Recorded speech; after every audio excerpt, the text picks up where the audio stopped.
Hello, friends, and welcome to Take Two for this Wednesday, the 6th of September, 2023. I'm Jeannie. I am so glad that you have decided to come along for the ride on this hump day. Well, I just heard the sweetest thing recently, and it's about a little story about these two brothers. One is just entering into the 5th grade, and his little brother is just getting ready to go to big boy school for the first time, and he was just entering kindergarten. Well, it was going to be the first new of everything for the little one because he's not in preschool anymore. He's got full days, 5 days a week now, and not only that, but really exciting was he gets to go to school with his big brother and ride on the bus. So it was a whole bunch of new things for the little one. And his mom said that she walked by the bedroom in the morning just as they were getting ready to go out the door to get to the bus stop, and she heard the bigger brother talking to little brother. And I guess he could sense there was a bit of trepidation for the little one. And he was saying, well, don't worry, I'll walk you to your class. We're going to be in the same building, and I'll be there for you. I've got your back. Now, whether or not the little one even understood that saying, I've got your back, it was wonderful for him to know that he was being looked out for and taken care of. So just for fun, I Googled, I've got your back, and this is what it says, the origin of it. It says, what does it mean? Well, of course, I've got your back is a colloquial phrase used to signify our attention and care towards a loved one. The phrase is originally used to express that one is looking out for the most vulnerable parts of a person in question, their back. Now, what is the origin of this saying?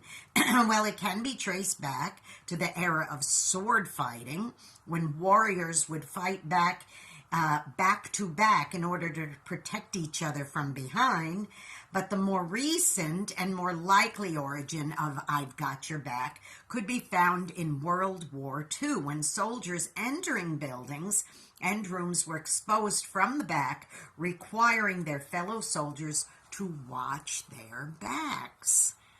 So that little one doesn't need to worry, because he knows that what's old hat for his big brother getting on the bus, going to school, it's just nothing for him. He knows that because it's new and a little bit, I think maybe even a little scary for the little guy, he knows that his back is being watched.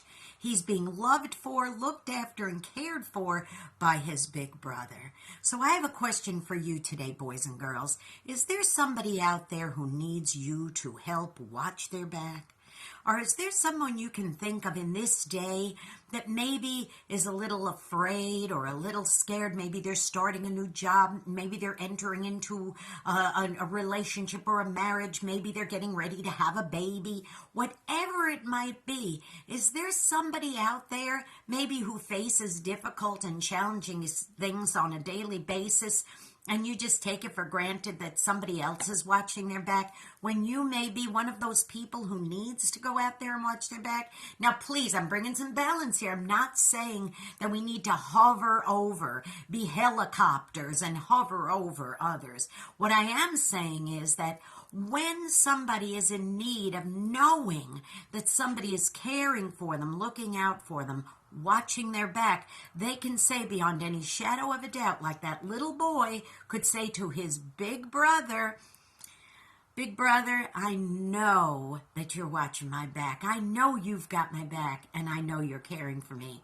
loving me, and taking care of me, and looking out for me, because that's what it's all about. So, boys and girls, go out today, be a blessing to somebody today. You may end up being the only one who is. Now listen, by being a blessing, it might be by saying, you know what? I've got your back. I'm watching you. I've got your back. And if you are the person who needs somebody to watch your back, don't hesitate to ask for it. Don't hesitate to ask a dear friend, a close friend, a loved one, or maybe your coworker, or maybe your parents or your children. Don't be afraid to say, listen, Can I count on you to watch my back? And I'm sure you'll be surprised that they'll say, wow, well, of course I will. You know I will do that for you, just by being a support to you. So don't forget, okay? Now listen, also, I would really like for you to subscribe to this YouTube channel if you haven't done so already, okay? Go to YouTube, Jeanne Sigler, Jeanne Sigler. Become a subscriber. Hit that notification bell and give me a little thumbs up. Make a comment if you like. I love comments, okay? Please do that. I want to know that you're being blessed by this. And also, please tune into my radio program, Through the Eyes of a New York Woman, every Saturday on UltimateOldiesRadio.com. You can tune in at 9 Eastern, 8 Central AM and PM. And then an encore presentation of that same program on Oldies700.com. That's Oldies700.com. And you can tune in at 4 Central, 5 Eastern on Sundays, AM and PM. Okay, you be blessed. Get out there and watch somebody's back, okay? And have a blessed and wonderful week. I'll see you next time. Bye-bye for now.